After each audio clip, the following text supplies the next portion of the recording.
I've been in New York and New Delhi. I've been in Bangkok and Paris and Rome. Wherever I've traveled, I've seen that calmness and peace of mind are a human phenomenon. They are not cultural. There are people who are calm in all parts of the world, and there are people who are restless, and it's not a matter of how they were brought up so much as who they are and how they live. But one thing I've noticed also is that people who are restless, who don't have inner peace, don't have happiness, don't have their lives together, they sort of spin off in all sorts of directions and nothing seems to go right for them. Now, I think the most important thing that is missing in our culture today is this sort of gathering of our concentration and our forces within ourselves, to remember who we are and what we are, to learn how to meditate. And that's what I want to talk about today. I want to talk about meditation. What is meditation? Why meditate? You know, I've been meditating now for nearly 50 years, every day. And quite frankly, I don't know how anybody lives without meditating. And to be even franker, I don't think they do live. I think that they live in a sort of a no man's land because they don't have real joy. Without peace of mind, there is no possibility of happiness or joy. With restlessness, there is only disturbance of the heart and of the mind. And so meditation is a practice which can help everybody. It doesn't matter who you are or what you do. I often think that in our day and age, people take the time, many of them, to go out and jog, exercise their bodies. They take the time to brush their teeth and do other minimal hygienic activities that will keep them more or less clean inside and fit.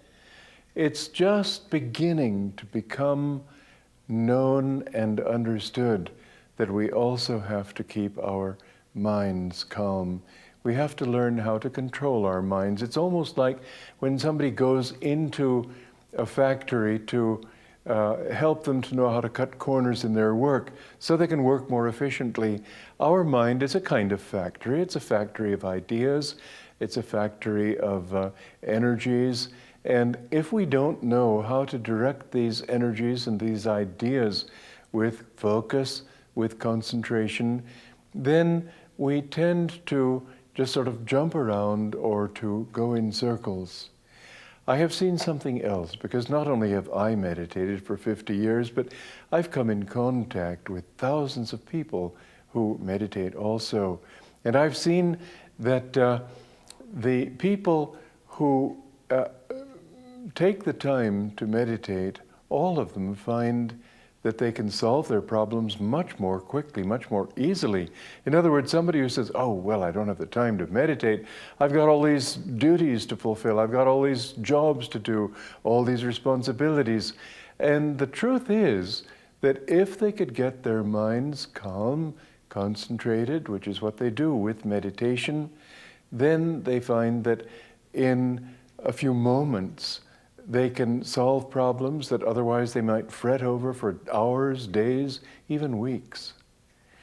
It's a very important aspect of your life to be able to use your mind and your energies effectively, and that's what meditation does.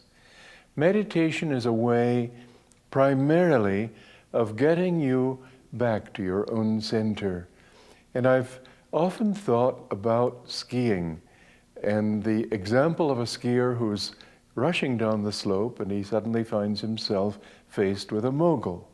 Now, if you don't ski, perhaps you don't know what a mogul is, but it's a little bump in the slope.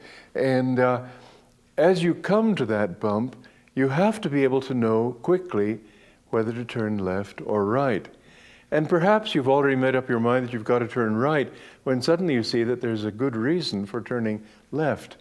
If you are not committed to a turn, or if you're committed to turning in the wrong way and then need to change direction, then you find that you fall down. And so if we have balance, if we're centered in our spines, you might say, then we can quickly adjust to whatever circumstances life throws at us. And instead of shouting and getting angry and upset, you find that you can adjust to reality. In a book of mine called Education for Life, I give a good definition of maturity, which is the ability to relate to other realities than one's own. That means, of course, it includes the idea of being able to adjust quickly to new directions, new ways of looking at things, other people's thoughts, and to see how those might be included in your own.